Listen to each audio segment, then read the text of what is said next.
One evening in Paris, during the autumn of 1845, I went to visit a friend, Auguste Dupin.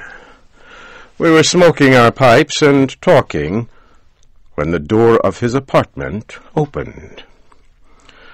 Mr. Germain, the head of the Paris police force, came into the room. "I came to ask your advice," Germain said to my friend Dupin. "I'm trying to solve a very important case. It is also a very simple case, so I really need your help. But I thought you would like to hear about it, because it is so strange." "My men and I have worked on this case for 3 months, Germain said. "It is a very simple case of robbery, but we still cannot solve it." Dupin took the pipe out of his mouth. "Perhaps the mystery is too simple," he said. Germain began to laugh. "Too simple," he said. "Who ever heard of such a thing?" I looked at Germain. "Why don't you tell us the problem?" I said. Germain stopped laughing and sat down. "All right," he said. "But you must never tell anyone I told you this. The wife of a very important person needs help. I cannot tell you her name, because her husband is a powerful man in the French government. Let us just call her Madame X. 3 months ago, someone stole a letter from Madame X.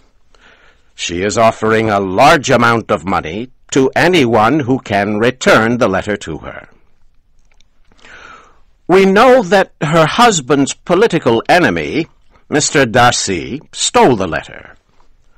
We also know it is somewhere in his apartment. Darcy plans to use the letter to embarrass Madame X's husband and destroy his political power. As you know, I have keys which can open any lock in Paris.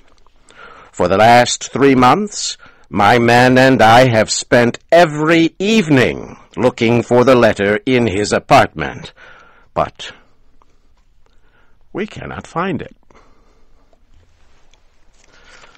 Dupin stopped smoking.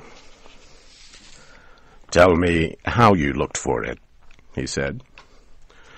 Germain moved forward in his chair. "We took our time," he said. "First, we examined the furniture in every room. We opened all the drawers. We looked under the rugs. We searched behind all the paintings on the walls. We opened every book. We removed the boards of the floor. We even took the tops off the tables to see if he had hidden the letter in the table legs. But we cannot find it. What do you advise me to do?" Dupin puffed on his pipe. "What does the letter look like?" he asked. "It is in a white envelope with a red stamp," Germain said. "The address is written in large black letters." Dupin puffed on his pipe again. "I advise you to go back and search the apartment again," he said. About 1 month later, Germain came back to see us.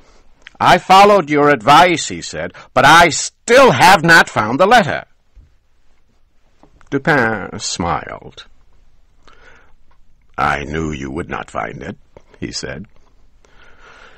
Germain became very red in the face. "Then why did you make me search the apartment again?" he shouted. "My dear Germain," Dupin said, "let me tell you a little story. Do you remember the famous Dr. Louis Abernathy?" "No," Germain shouted. "Get to the point, Dupin." Of course, Dupin said. "Once a rich old man met Abernathy at a party. The old man was not feeling very well. He decided he would get a medical opinion from the doctor without paying for it. So he described his problems to Abernathy. "Now, doctor," the old man said, "suppose you had a patient like that.